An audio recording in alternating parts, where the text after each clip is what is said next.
Après la suppression de l'Agence nationale de gestion et d'exploitation des infrastructures sportives et culturelles, le Gabon connaît d'énormes difficultés à organiser des événements sportifs, en particulier dans la discipline du football, car ses nombreux stades croupissent désormais dans de hautes herbes par manque d'entretien. Ayant déjà abrité deux phases finales de la Coupe d'Afrique des Nations de football, respectivement en 2012 et 2017, le Gabon a, comme qui dirait, mis ses terrains de football aux oubliettes. Ces mêmes infrastructures qui, à plusieurs reprises, ont fait la fierté du pays, sont en train de découvrir le sens de la dégradation au vu des autorités compétentes.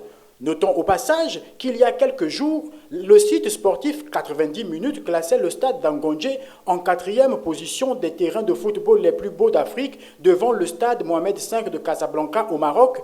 Il faut dire que si ce temple du ballon rond est d'une beauté suscitant des envies, le traitement qu'il subit actuellement est des plus triste et lamentable. C'est l'une des raisons pour lesquelles la Fédération gabonaise de football annonçait dernièrement que les Panthères du Gabon discuteraient leur match comptant pour les qualifications à la CAN 2021 au stade de Franceville car ils seraient en meilleur état que les autres.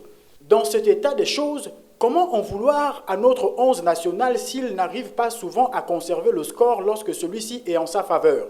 Vu qu'au pays des éléphants blancs, les structures ayant englouti l'argent du contribuable ne sont pas toujours entretenues.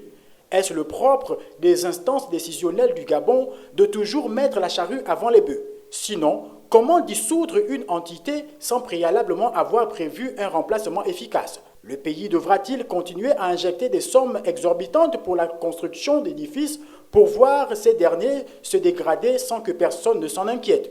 Ce sont des questions qui doivent interpeller le ministre des Sports pour mettre en place une meilleure gestion du secteur dont il a la charge.